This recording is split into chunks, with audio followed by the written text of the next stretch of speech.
point lecture, le premier de l'année 2024, donc celui de janvier. Ça commence bien, ça commence bien. Alors voici tout ce que j'ai lu au mois de janvier. Attendez, je vais essayer de pas... Voilà, tout ça c'est ce que j'ai lu. Alors je vais vous le tourner comme ça, c'est mieux. Comme ça vous voyez pas trop ce que j'ai lu, ça fait une découverte. Ouais. Bah, tout est relatif. Alors on va commencer tout de suite, puisqu'on est encore dans les vœux, mais vous avez vu d'autres vidéos, alors je vous re-souhaite tous mes vœux pour 2024. Si vous êtes nouveau, il y a quelques petits nouveaux. Alors il y a beaucoup de gens qui sont partis, mais il y a des petits nouveaux. Alors ça peut être un peu contrebalancé. Donc si vous êtes nouveau sur la chaîne, bah, bonne année. Voilà. Alors on va commencer par ordre, vous le savez, chronologique, sauf les BD que je vais faire à la fin. Les BD, je les ai lus sur une demi-journée, au milieu du mois. Voilà. Donc, le mois de janvier est une très bonne cuvée. Voilà. J'ai 2 coups de cœur. Quand je dis coup de cœur, vous savez, coup de cœur. J'ai un mini coup de cœur. Et tout le reste, c'est du bon. Du bonbon. Voilà. Enfin, oui, du bonbon aussi, c'est vrai. Ça peut être fait comme ça. Donc, premier que j'ai lu, premier de l'année, je l'ai lu le 1er janvier. Pour me remettre de mes 3h15 en direct à la radio. Oui, j'étais une loque l'après-midi. Enfin, le matin. Et donc, en fait, je l'ai commencé très tôt le matin.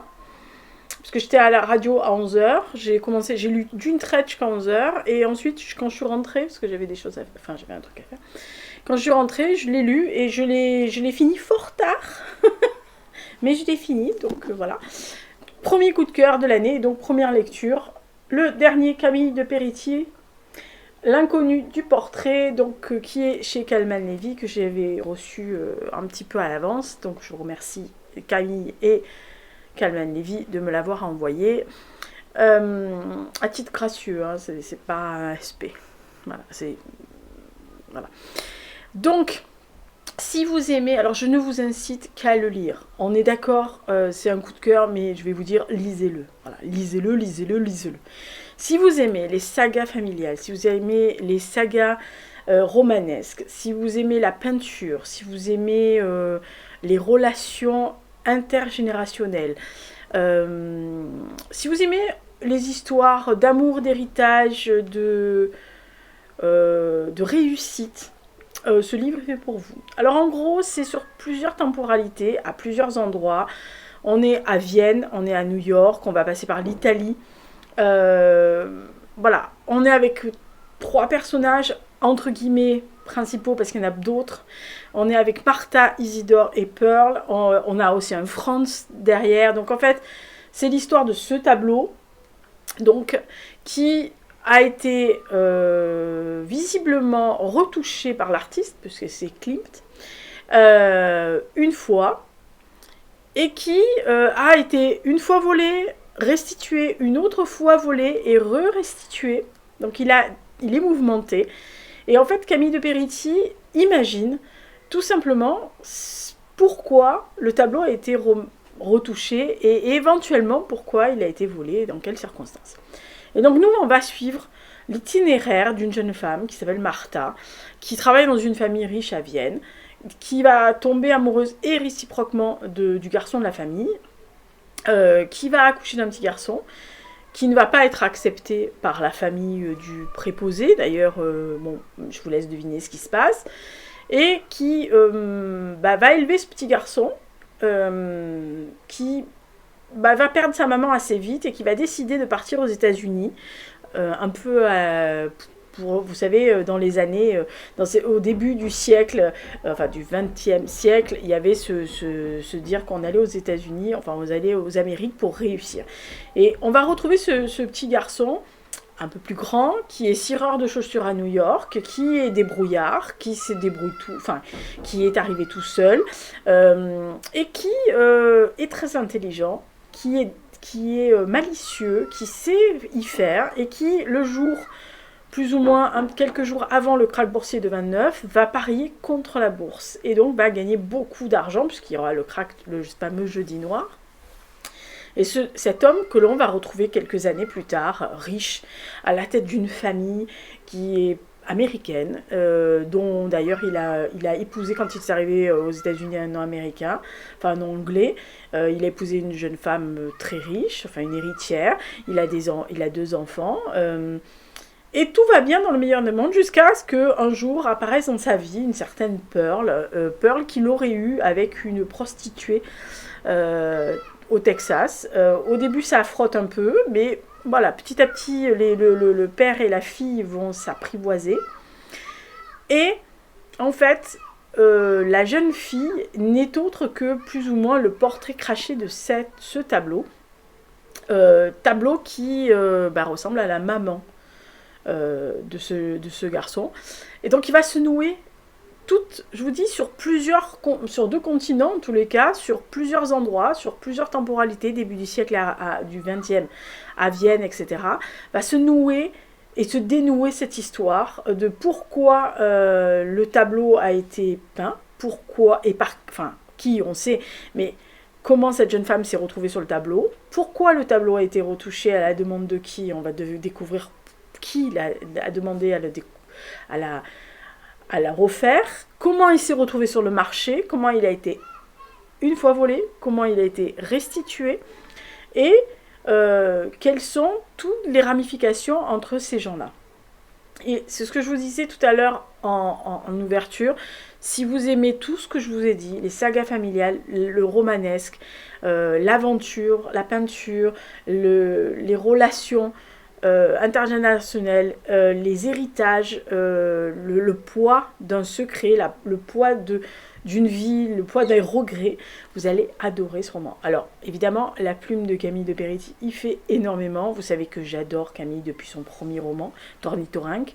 Je suis une grande fan, assidue, et grande admiratrice de la dame. Et donc, franchement, je vous assure, vous allez vous régaler, parce que passer de Vienne en 1900 jusque pratiquement au Texas dans les années 80 et maintenant, c'est une fresque. Voilà, donc je peux pas vous dire plus, c'est vraiment... Voilà, le premier livre que j'ai lu, c'est un coup de cœur. Et je suis sortie de là, j'avais le cœur emballé, j'avais les étoiles dans les yeux, j'avais une petite larmichette ici. Enfin bref, un bonheur. Voilà, donc, L'inconnu du portrait, Camille de Peretti chez Calman Levy. Merci, mademoiselle Camille. Deuxième lecture. Attention, là il y en a certains qui sont fébriles. Elle l'a lu, est-ce qu'elle l'a pas lu, est-ce qu'elle l'a aimé? Oui, parce qu'il y a des gens qui vont dire, tu vas lire Harry Potter? Alors, deuxième lecture, non, c'est pas un coup de cœur, calmez-vous, redescendez de 2 étages. Non. Donc j'ai lu, je l'ai annoncé, je vais lire tous les Harry Potter cette année. Donc en fait, ça va me tirer, je pense, jusqu'au mois de juillet, puisqu'il y en a 7. Alors peut-être août, si ils sont trop gros et que j'étale, mais enfin en tous les cas, voilà. Donc j'ai lu Harry Potter à l'école des sorciers, qui est le premier. Alors, je me suis fixée de lire le livre et de regarder le film, alors dans la foulée non, mais 2-3 jours après. Voilà. Donc c'est ce que j'ai fait, j'ai lu et j'ai regardé, parce que je n'avais pas vu, enfin si, j'avais dû voir 20 minutes du premier, mais je ne l'avais pas vu en entier. Cela n'a rien à voir. Alors, les fans de Potter derrière là, ça n'a absolument rien à voir. Moi, ayant vu certains films et en ayant parlé avec des fans de Potter, effectivement, ça n'a rien à voir. Alors, moi, j'ai bien aimé, parce qu'en fait, bon, alors oui, j'avais un peu peur, parce que je pensais que c'était beaucoup trop jeunesse, et au final, je pense que c'est les images du film, les premières 20 minutes que j'avais vues, qui m'ont trompée, parce que dans le film, il est très, un peu bébé, un peu, enfin, il a l'air un peu peureux, un peu... alors que dès le début, c'est un rebelle, le gosse, j'adore. Il est quelquefois irrévérencieux, il est un peu rebelle, il est quand même casse-cou, même après quand il va à l'école. Donc là, effectivement, alors je résume pas Potter, on est bien d'accord, tout le monde connaît l'histoire. Mais moi, j'ai bien aimé, parce qu'en fait, je me suis attachée au personnage d'une autre façon. Et je n'ai pas regardé l'histoire comme en fait l'apprentissage d'un petit garçon qui va à une école de sorciers, qui découvre plus ou moins qu'il est issu d'une grande branche de sorciers, qu'il est aidé, qu'il est couvé depuis la nuit des temps, qu'il a beaucoup de pouvoir, mais qu'il ne sait pas encore trop les maîtriser, mais bon quand même, voilà. Et j'ai vraiment adoré, oui, c'est un grand mot, mais si, j'ai adoré parce que je me suis laissée porter par l'histoire. Alors après, c'est pas un coup de cœur parce que il a toutes les faiblesses d'un premier roman. Putain, je devrais pas dire ça, moi qui sors le mien. Bon, bref, enfin, le vrai premier, pas bon, bref. Mais oui, il y a des petites choses qui diffèrent. Elle pose beaucoup son sujet, son univers, et en fait, on comprend que quand elle l'a écrit, elle avait tout. Euh, je pense que moi, en tant que romancière, quand j'ai commencé à le lire, je me suis dit, ah oui, alors je sais qu'elle a écrit les autres, mais on sent qu'elle pose. C'est-à-dire qu'elle pose pierre par pierre, brique par brique, et elle vous amène où elle veut aller. Voilà. Donc c'est très agréable à lire, c'est sympathique. Euh, c'est enjoué, il y a des scènes qui sont un peu plus dramatiques, mélodramatiques, il y a ce côté un peu titillage de gosse, il y a des explications de qui est qui. Voilà, alors après, ça changera pas mon avis sur certains personnages que j'ai vus dans les films et que j'ai aimés, et qui, même s'ils sont détestables au début, je les aime quand même. Donc voilà. Je suis toujours à la recherche de savoir de quelle maison je vais être, hein, voilà. Mais il semblerait que je sois pas loin d'une maison déjà. Voilà. Donc j'ai mis dans un petit bout et je pense qu'au deuxième Potter, je saurai si j'y suis. Et en fait, j'irai faire le test sur le site officiel pour voir si je me suis pas tout gouré. Voilà. Donc j'ai vraiment bien aimé, adoré le début, voilà. Et puis, en fait, le personnage est moins cucul à praline, gnangnan et gamin que ce que je pensais. Et donc, son côté un peu, oui, rebelle, un peu casse-cou, un peu casse-couille aussi, j'aime bien, voilà. Donc, surprise, c'est que c'est largement éloigné des films, hein. Donc effectivement, je conseillerais aux gens de lire plutôt que d'aller voir le film. Alors, mini coup de cœur. Alors vous allez vous dire pourquoi c'est pas un coup de cœur. Je me suis posé la question, mais je sais pas. Mais c'est un mini coup de cœur, mais c'est un coup de cœur quand même. Mais bon voilà, ça s'appelle Ségurant, donc le chevalier au dragonnet, enfin au dragon, de Emanuele Arioli. Alors c'est un condensé de tout ce que Emanuele Arioli a trouvé, parce que ça fait des années qu'il, en tant que étudiant des arts, etc., recherche des fragments de ce qui semble être un chevalier oublié de la table ronde.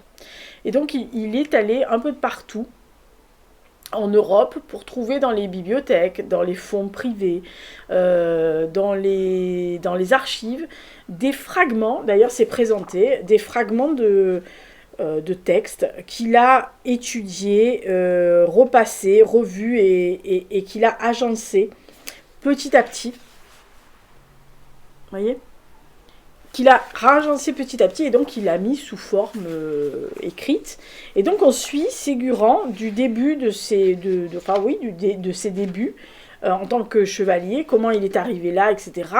Tous les exploits qu'il a fait pour arriver à être le chevalier, on va dire, le plus vaillant, le plus loyal et surtout celui qui était un peu prophétique, qui semblerait avoir été le chevalier parfait de la légende arthurienne, mais qui est tombé un peu dans l'oubli. Moi, je dois avouer que vous savez que j'adore la légende arthurienne, on est bien d'accord. Ça va de Chrétien de Troyes à Camelot, hein. Moi, je ratisse très large, mais j'ai lu beaucoup de choses qu'on appelle des trucs sérieux. Voilà, j'ai lu les pavasses de la légende arthurienne, machin, j'ai lu Chrétien de Troyes, vas-y, Anki, etc. Moi, j'adore ça, voilà. Et c'est vrai que j'ai beaucoup aimé comment dire, les aventures de Ségurant qui croisent les chevaliers, qui va croiser Arthur, qui va croiser Lancelot, qui va croiser plusieurs émérites, etc. Et à chaque fois, c'est un mec qui est au-dessus du lot. Dès qu'il y a une joute, il la gagne. Dès qu'il y a un tournoi, il le gagne. Dès qu'il fait un duel, il le gagne. Voilà. Il a quand même ce côté, au début, un peu insupportablement prétentieux, sans s'afficher. Mais voilà, il est tellement fort, tellement parfait qu'à un moment donné, vous allez me dire, oh, il est où le loup? Enfin, c'est le dragon, le loup. Voilà. Mais honnêtement, j'ai bien aimé. Voilà. Après, j'ai trouvé ça quelquefois un peu redondant. Alors c'est les histoires qui sont faites comme ça, dans le sens où comme c'est des fragments, c'est compté morceau par morceau un peu partout, et que l'agencement pour moi de ces histoires après les histoires peut nuire à l'intérêt d'un lecteur qui ne connaîtrait pas la légende arthurienne, ou qui ne connaîtrait pas trop la langue, le contexte, la façon de monter des histoires. Voilà. Moi, ça m'a pas trop gêné, mais je pense que quelqu'un qui n'a pas l'habitude pourrait trouver ça balourd, quelquefois. Voilà. Mais sinon, c'est un très bel ouvrage. Ils avaient plein d'illustrations un peu de partout. J'aime beaucoup le petit truc à la fin, là, la petite frise à la fin de chaque paragraphe. Oui, alors ça, c'est censé être Ségurant. Voilà, on va peut-être pas tomber amoureuse de lui tout de suite. Mais voilà, c'est agréable à lire. Bah, ça vous replonge dedans. Moi, j'avais juste envie de replonger dans mes vieux trucs sur Arthur et Merlin. Parce que moi, je suis un peu une fan de Merlin quand même, à la base. Moi, j'ai bien aimé l'adoubement de Ségurant. C'est une des histoires que j'ai bien aimé. J'ai bien aimé aussi, comment il s'appelle oh mince, non, c'est Ségurant à la place de la Quentaine aussi. Et Ségurant amoureux. Alors, Ségurant amoureux, ça fait partie, je crois, des 3 réécritures, plus ou moins, texte réécriture, vous verrez. Mais c'est vraiment très très bien fait. Donc, si vous aimez la légende arthurienne, si vous aimez le Moyen-Âge, si vous aimez tout ce qui est exceptionnel et croiser tout le monde, Ségurant, le chevalier au dragon, donc qui est rassemblé par Emanuele Arioli. Ne vous en privez pas, en plus la couverture est très jolie, un peu nervurée. Donc c'est vraiment très agréable. Voilà, donc ça c'est un petit coup de cœur. Attention, deuxième coup de cœur. Vrai, gros. Ils sont déjà dans le panier. Voilà. Ça s'appelle Les enfants de Cadillac, donc de François Noudelman. C'est chez donc Gallimard. Alors, c'est un livre qui parle, donc François Noudelman parle de son grand-père, Chaim, et de son père, Albert. Albert / Philippe, et on nous explique pourquoi. Il revient en fait sur l'itinéraire de ces 2 hommes qui vont, pendant les 2 premières guerres mondiales, avoir des destins différents, mais empreints de la même sensibilité ou du même poids d'héritage. Alors Chaim, en fait, il vient des pays baltes. Il est venu en France pour fuir les pogroms. Il est juif, il arrive en France. Il veut se fondre dans ce pays qui l'accueille. Il est content. Et il va, entre guillemets, avoir le baptême du feu avec la Première Guerre mondiale. Il va combattre sous les couleurs françaises. Il va être gazé dans les tranchées au gaz moutarde, qui va déclencher chez lui des maladies qui vont le rendre de plus en plus instable psychologiquement.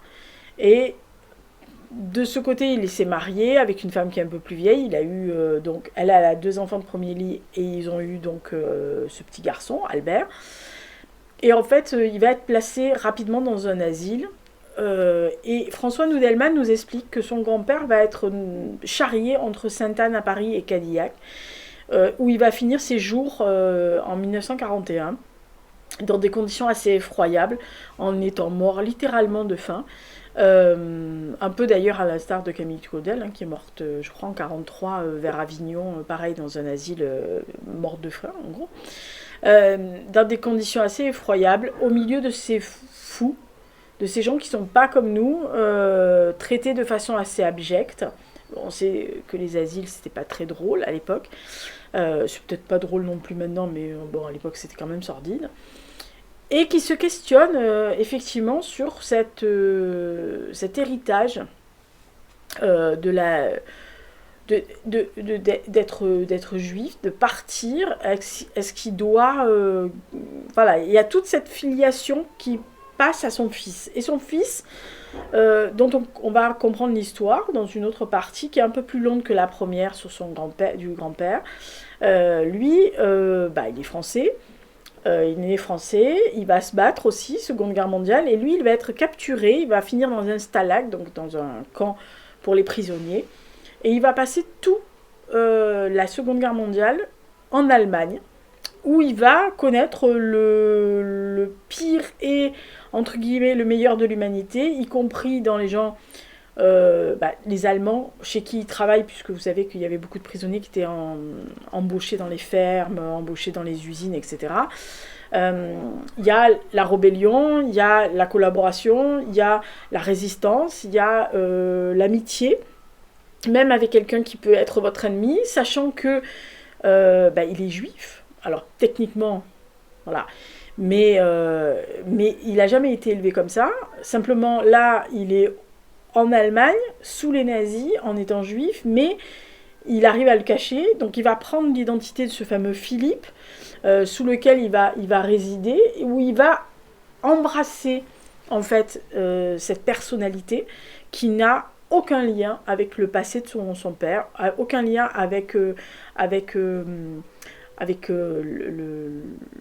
la religion juive, qui n'a rien à voir. Il va se créer ce personnage, et donc il va revenir taiseux face à ce petit garçon, ce garçon François, qui oscille entre ne pas savoir qui il est et savoir qui il est. Et donc en fait il fait ce devoir, ce travail de mémoire sur sa famille, sur ses ancêtres. Et en fait François Noudelman nous interroge aussi sur pourquoi on a besoin de remonter nos lignées, qu'est-ce que ça peut nous apporter de bien ou de mal, quelquefois, si on trouve quelque chose qui ne nous convient pas. Et tout ça en s'interrogeant sur la société de maintenant, en s'interrogeant sur ce qu'est appartenir à une communauté, que ça soit religieuse ou de sang. Est-ce que être d'un tel pays, adopté ou pas, ça vous définit vraiment qui vous êtes, sachant que quand il a écrit le texte, visiblement, il résidait hors France, mais il est français, mais voilà, il résidait à l'étranger. Il se pose tout ça sur les lignées, sur l'héritage, sur la transmission d'une nationalité, sur la transmission de la lignée qui vous a précédé, même si vous ne faites pas partie et que vous n'avez pas embrassé ce qu'ils étaient, ça va vous ressortir à la gueule à un moment donné, il ne faut pas déconner. Moi j'ai trouvé ce livre-là absolument d'une sensibilité incroyable, d'une profondeur qui vous touche à vos racines, c'est-à-dire que vous soyez dans le cercle de vouloir savoir qui sont vos ancêtres et que vous avez déjà fait votre généalogie, que vous ne voulez pas le savoir parce que vous en avez rien à carrer, ou que ça vous intéresse mais sans plus parce qu'en fait vous vous dites moi je veux aller de l'avant, en fait il vous dit simplement si vous ne savez pas d'où vous venez, vous ne saurez jamais qui vous êtes véritablement et où vous allez. Parce que il va avoir un jour un embranchement et la vie, malheureusement, vous pouvez dire ce que vous voulez, se charge de vous en coller une à un moment donné. Il va avoir un embranchement où vous allez devoir affronter ça. Et que vous le sachiez ou pas, voilà. Moi, j'ai trouvé qu'il avait des thématiques absolument incroyables de destinée, de transmission, d'héritage, de sang. Il s'interroge aussi sur cet antisémitisme latent qui a œuvré pendant des siècles, qui est toujours là, et malheureusement on le voit encore aujourd'hui, quel que soit le racisme primaire, on va dire, des bas du plafond, il y a toujours ce côté un peu, on va dire, méfiance de l'étranger, alors qu'à la base, je rappelle, remontez vos lignées, vous allez avoir des surprises, parce que plus ou moins, on a tous au moins une goutte d'étranger, enfin moi perso, c'est pas une goutte, c'est carrément une vasque.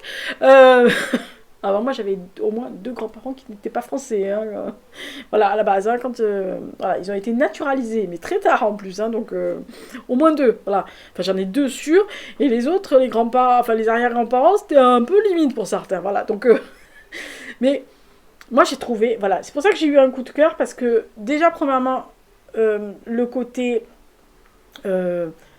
absolument abject des deux guerres, de ce qui s'est passé, révoltant du côté du tracé de Chaim qui a fui les pogroms, s'est combattu pour la France et qui se fait gazer et qui finit dans un asile comme un moins que rien, jeté dans la fosse commune comme si c'était une merde, trouvé par son petit-fils après des années et des années d'errance.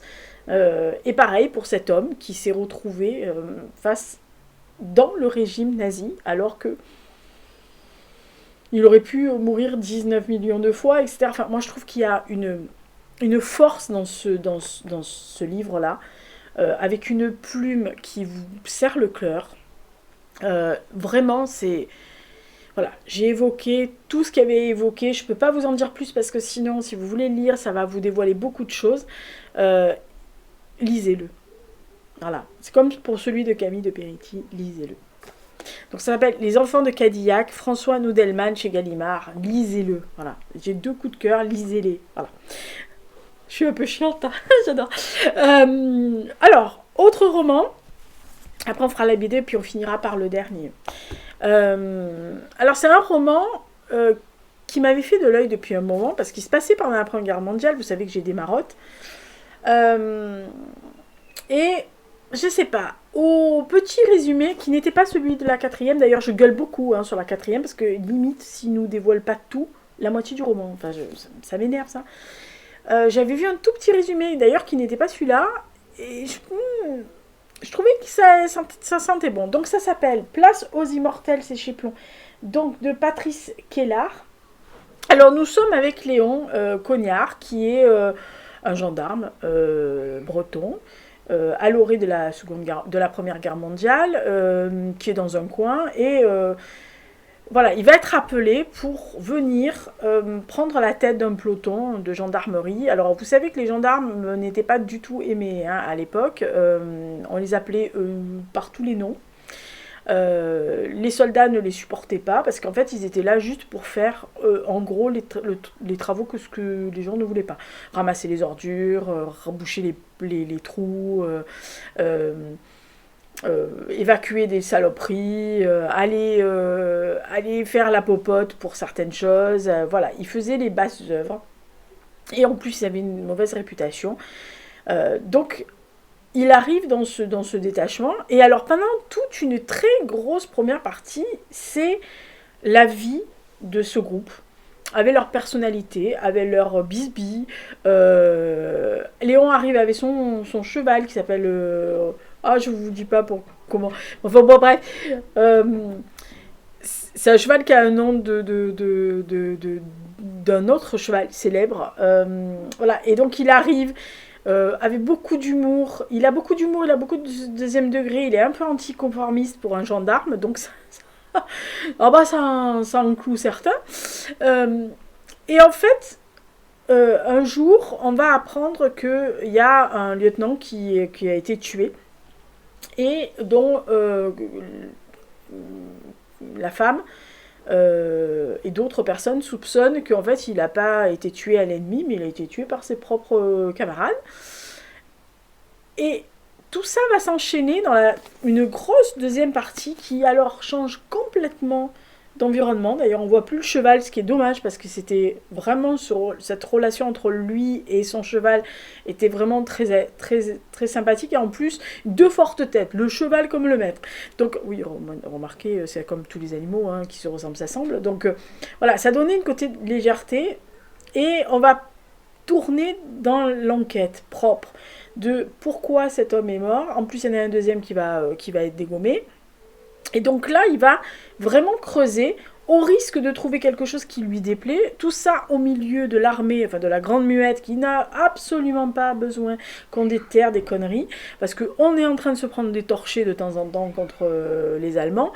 Donc c'est peut-être pas le moment non plus qu'en plus on mette le moral des troupes à -10 et l'arrière du pays à -10 aussi. Et lui, il fonce. Voilà, Léon, c'est un mec, il a une éthique, il est droit dans ses bottes, on lui a donné un truc à faire, il faut qu'il le fasse. Et donc, quels que soient les risques qu'il prend, quels que soient on va dire, les ordre contre ordre et un peu les menaces qu'on lui fait. C'est pas grave, il y va. Voilà. Donc c'est une enquête alors on dirait au cœur des tranchées, ils sont pas dedans, hein, mais à la lisière de la tranchée, avec les conditions de vie des poilus, avec la condition de vie des gendarmes qui n'est pas vraiment au fait de leur gloire, enfin en tous les cas ils n'avaient pas de fan club, la vie de la caserne, la camaraderie ou pas. Il a un très très beau relationnel avec son greffier, et il y a tout un univers qui est mis en place, qui est très très bien mis en place.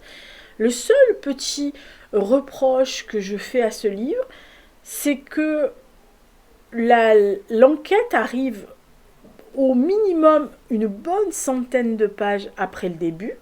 Donc ça vous pose quand même. Donc il faut passer ces 100 pages pour arriver vraiment dans le cœur de l'histoire. Et encore, quand vous y arrivez, c'est pas encore... ça rentre pas encore dedans. Il y a encore des petits épisodes qui se passent avant vraiment que l'enquête soit menée et résolue à la fin. Enfin, oui. Alors, tout à l'heure, je vous ai dit, ça m'a gonflé la 4e, oui, parce qu'en fait, sur la 4e, ils vous disent, il est confronté à un suicide suspect au sein de l'unité dont il doit assurer la police. Le truc, il arrive à peu près à 150 pages. Donc, en gros, vous avez 150 pages de plus ou moins où vous attendez ce suicide, quoi. Donc là, vous êtes là, mais il ne se suicide pas, l'autre. Voilà. Et ça m'a énervé, parce que je me suis dit, enfin, c'est quand même pas possible de alors, c'est pas divulgacher, mais de faire attendre le lecteur sur 150 pages avant que... Et en plus, quand le suicide arrive, parce qu'au début, à la base, c'est un suicide, hein, on dit qu'il a été tué à l'ennemi ou qu'il s'est suicidé. Quand il arrive, en fait, ça tombe là, c'est une info, mais il se passe autre chose. Donc, en fait, pas qu'on oublie, mais il y a une autre histoire qui vient se greffer derrière. Et vous vous dites, mais alors c'est lui l'enquête ou c'est un autre? Voilà. Et ça, c'est un problème. Enfin, ces résumés qui balancent des choses qui arrivent au milieu de romans, c'est insupportable. Voilà. Honnêtement, voilà, ça m'a un peu... ça m'a un peu mis les nerfs. Hein. Bah ouais. Mais c'est un bon roman. J'ai vraiment... Vous tournez les pages, vous avez vraiment envie de voir ce qui va arriver, pourquoi, comment, qui est mort, qui est le faux suicidé, machin, et comment ce Léon va s'en sortir. Qu'est-ce qui va lui arriver après. Il y a une fin qui est assez douloureuse, dramatique pour certaines personnes qu'on avait suivies tout au long du roman, donc ça nous fait quelque chose quand même. Moi j'ai bien aimé, c'est bien écrit, hein, c'est bien foutu, y a aucun problème là-dedans. Moi j'ai trouvé que la fin était même assez mignonnette, enfin en tous les cas l'épilogue était beau. Tout ce qui est... Alors, si vous connaissez pas trop, tout ce qui est la gendarmerie, pendant la Première Guerre mondiale, vous allez apprendre vous apprendrez des choses, peut-être, sûrement. Si vous êtes intéressé à la Première Guerre mondiale, je pense que ça vous surprendra pas. Mais c'est un bon livre, voilà. Donc ça s'appelle Place aux Immortels, donc de Patrice Kiellar, chez Plomb. Je vous dis, attendez-vous quand même à une bonne centaine de pages de mise en forme, d'amuse-bouche, qui est très agréable, d'ailleurs, vraiment. Hein. Moi, je me suis même dit, non, en fait, ils ont dit une connerie. Voilà, ils nous ont dit ça, mais c'est pour noyer le poisson. Donc moi, j'ai vraiment apprécié la première partie. Et je vous dis, j'attendais avec avidité de savoir comment ça allait arriver là-dedans. Voilà, donc il y a un très très beau... il y a un très beau portrait d'homme avec sa relation, je vous dis, dans la première partie avec son cheval, avec ses hommes, avec son greffier, avec des gens qui sont là, qui voient revenir des soldats à moitié fous, à moitié, voire des fois au quart. Mais qui ne montent pas au front et qui sont détestés pour ça, parce qu'ils ne sont pas là pour ça, on les emploie comme terrassiers en gros, hein, voilà. Mais qui sont détestés pour le fait qu'ils sont en fait des planqués, alors qu'ils ne sont pas vraiment planqués, voilà. Roman. Donc ça, c'était les romans que j'ai lus, donc oh, ça va, 5, bon, il y en a un 6e que j'ai relu, et j'ai lu donc 2 BD. Alors, la première BD, c'est le retour de la gaffe. Alors, c'est le tome 22, qui est fait par Delal. sous, entre guillemets, l'œil bienveillant de Monsieur Franquin, quelque part par là-haut, moi, ça m'a fait plaisir de retrouver Galagaf. Voilà, alors lui, sa mouette, ses imbécilités, le chat... Et donc, bien sûr, Mademoiselle Jeanne, qui est folle amoureuse de lui, mais lui, faut les mettre en 4x3, il l'a toujours pas vu. Il revient, tout le monde était tranquille depuis et d'ailleurs, la première bulle, plus ou moins, c'est ça. Ah, on est tranquille, il n'y a pas de problème. Oh, qu'est-ce qu'on est bien sans la gaffe. Paf, il arrive. Oh, merde, boulette. Et dès le début, c'est le bordel. Bon, bah, c'est la gaffe, quoi. Moi, j'ai bien aimé, voilà. Il y a un petit côté lunaire un peu... qui a disparu chez la gaffe. C'est-à-dire qu'on a l'impression qu'il a grandi un petit peu. Voilà, qu'il est devenu, pas adulte. Voilà, non.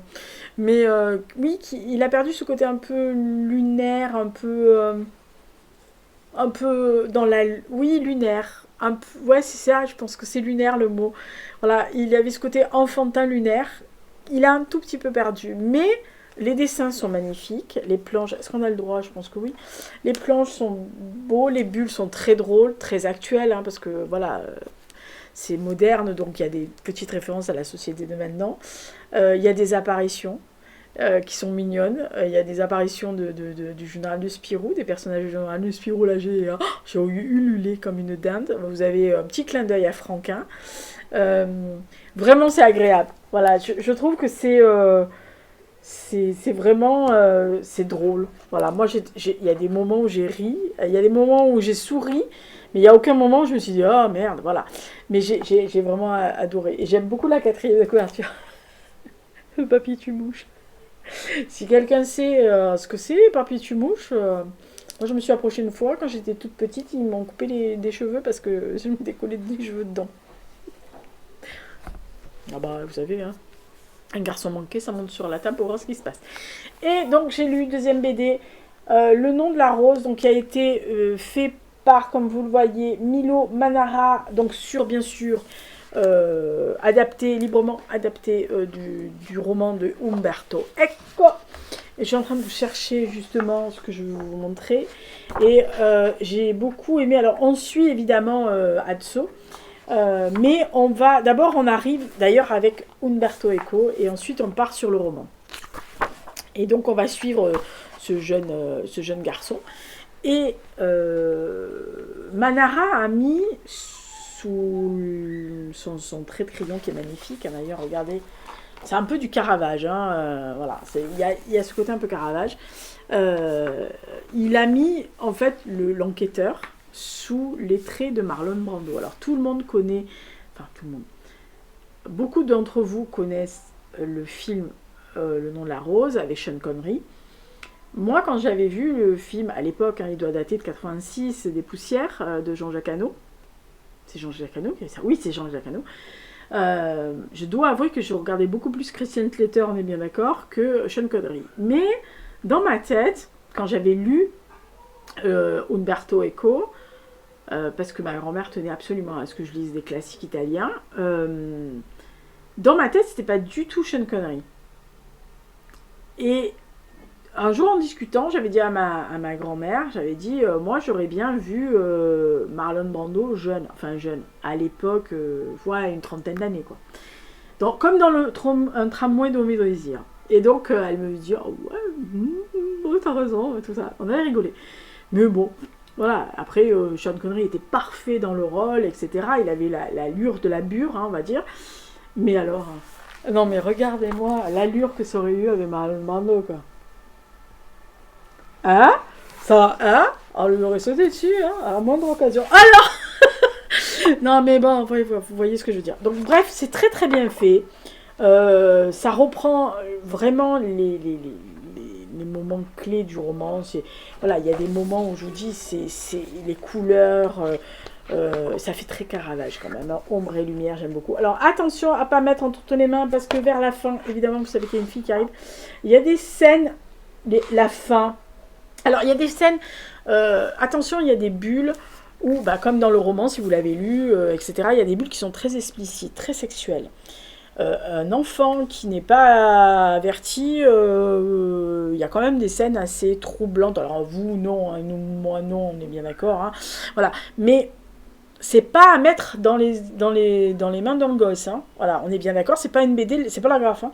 Voilà, c'est quand même pour quelqu'un, pour des jeunes adolescents bien avertis quand même, voilà, on est bien d'accord. Et à la fin, évidemment, vous savez que si vous avez vu le film ou vous avez lu le livre, il y a quand même une fille. Et là, c'est explicite, hein, c'est frontal, elle est nue. Oui, oui, ah bah là, oui. Donc ça peut, alors choquer, oui. Hum, Voilà, ça peut choquer certaines bulles, franchement. Je me suis dit, ah, c'est pas à mettre entre les mains. Après, je pense que ce n'est pas à mettre, c'est un truc d'adulte, hein. Voilà, je pense que c'est des BD, ce qu'on appelle les BD d'adultes, jeunes adultes, etc. Voilà. Mais moi, j'ai bien aimé, j'ai trouvé. Alors, le deuxième sortira, là, c'est chez Glénat. Le deuxième sortira, forcément, hein, puisque la fin laisse bien à présager qu'il y aura un deuxième tome. Mais visuellement, c'est beau. C'est vraiment hyper bien foutu. D'ailleurs, même en couverture, il y a quand même des dessins qui vous montrent qu'il y a des bulles qui sont quand même gravement bien osées. Mais ça, c'est le roman, le Moyen-Âge. Enfin, à moins que vous soyez cucul la praline, vous savez à peu près comment ça marchait au Moyen-Âge. Et donc voilà, donc, mais franchement c'est vraiment un petit bijou, voilà, donc le nom de la rose, Milo Manara, est donc bien sûr adapté de Monsieur Umberto Eco. Et donc j'ai relu, alors je vais pas m'étendre dessus, hein, mais je voulais remercier, parce que je pense que je vais le faire tous les mois, mais je voulais remercier le groupe de Au Théâtre 2024, groupe privé sur Insta, donc si ça vous intéresse, n'hésitez pas à nous rejoindre, on est sympathique. Nous étions que des filles et un garçon est arrivé presque à la fin de janvier, donc maintenant on peut plus dire et les filles, on fait les filles et le garçon. Voilà, on est un groupe dynamique, on s'échange des trucs. Alors sur le principe, je fais un podcast ou deux. Là, j'en ai fait un seul, mais peut-être que j'en ferai deux pour les prochains selon ce que j'ai comme matériel. J'avais quand même beaucoup de matos sur Edmond Rostand, etc. Là, je vais avoir d'autres choses d'un conférencier que je connais très bien, donc il va nous donner, donc je diffuserai au groupe. Si vous voulez écouter le podcast, il est accessible sur SoundCloud. Donc pour notre première, on va dire, premier mois de l'année, en janvier, nous devions lire donc Cyrano de Bergerac, donc Edmond Rostand. Voilà. Alors, c'est pas ma pièce préférée d'Edmond Rostand, mais je dois avouer que relire Cyrano, ça a été... Voilà. Je ne pourrais que vous inciter de faire comme certaines qui l'ont fait dans le groupe, qui avaient un peu peur, et qui ont lu en même temps qu'elles regardaient la pièce, c'est-à-dire qu'elles visionnaient ou elles lisaient, elles visionnaient après le passage ou l'acte ou la scène, et elles ont trouvé que c'était d'un confort absolument exceptionnel, parce qu'elles avaient un peu peur de ce côté vert, machin. Mais je crois que 99, voire 100% de toutes ont trouvé le texte magnifique. Elles ont redécouvert pour certaines, ou découvert pour d'autres, les mots, la plume, le panache de Rostand, les tirades. Alors arrêtez avec le nez, il y en a d'autres qui sont beaucoup plus belles que celle-là. Franchement, c'est un bonheur de relire Rostand, quoi. Je veux dire, honnêtement. Alors, je sais que beaucoup de gens ne connaissent que Cyrano, mais aller lire d'autres pièces de Rostand, c'est magnifique. Franchement, j'ai passé un très bon moment à le relire. Moi, ça m'a fait beaucoup penser à son ami décédé, qui est mon chéri à moi, qui est Louis Gendreau. Et je comprends qu'à l'époque, quand Rostand a sorti ces pièces-là, il est devenu la coqueluche de tout le monde. Qu'il est devenu la star, parce que c'est comme ça qu'il est devenu, parce que il a sa plume, son imagination, ce panache absolu. Voilà, donc relecture, mais très agréable, qui rentre dans mon planning de lecture. Mais merci au groupe, merci à vous, les filles et le garçon, pour votre implication, pour avoir partagé des choses que vous aviez envie de partager, ce que vous avez pu trouver aussi, parce que c'est ça le partage. Voilà. Moi, je prépare beaucoup de choses, donc là, j'avais préparé des trucs, mais j'avais pas osé leur dire ce que j'allais leur donner. Donc, pour février, on va lire le CID. Je vais leur dire ce que j'ai, donc voilà, comme ça elles ne seront pas surprises. Et peut-être qu'on trouvera d'autres choses beaucoup plus passionnantes, je sais pas. Mais voilà, ça va être très très agréable, je pense, de lire tout ça et de faire toute cette année avec du théâtre, parce que c'est un bonheur de lire du théâtre, hein. N'ayez pas peur, ça se mange pas. Enfin, ça mange personne, hein. Voilà. Donc ça, c'était tout mon programme de lecture du mois donc de janvier. Je vais tout faire tomber, mais ce n'est pas grave. Oh, on a l'habitude avec Lisa, hein, c'est pas comme si... Alors voilà, tout ça, c'est ce que j'ai lu. Et je vous le redis, lisez le Camille de Peretti, lisez le François Noudelman, n'hésitez pas à lire Ségurant parce que vous allez vous faire un petit bonheur si vous aimez bien sûr la légende arthurienne, hein. Si ça vous gave, n'y allez pas. Lisez du théâtre, lisez Gaston. Et si vous n'avez jamais lu Umberto Eco, lisez le Umberto Eco. Bref, que du bon pour le mois de janvier. Lisa contente. Lisa contente. Très contente, Lisa. Ah ouais, content, Lisa. Voilà. Donc tout ça, ça va aller rejoindre les 2 coups de cœur dans la panière. Les autres, bah, ça va rejoindre le stock en bas. Et à la fin de l'année, on verra qui c'est qui va rejoindre le top. Voilà. Allez, d'ici là, portez-vous bien, faites attention à vous. Prochaine vidéo, bien sûr, la pile à lire de février. Et je ne sais pas quelle est... Ah oui, si, il y a une FAQ après la pile à lire. Donc voilà, vous verrez bien. Allez, ciao, bonne journée ou bonne soirée ou bon après-midi selon à quel moment vous voyez cette vidéo. Et d'ici là, portez-vous bien. Ciao, ciao et merci.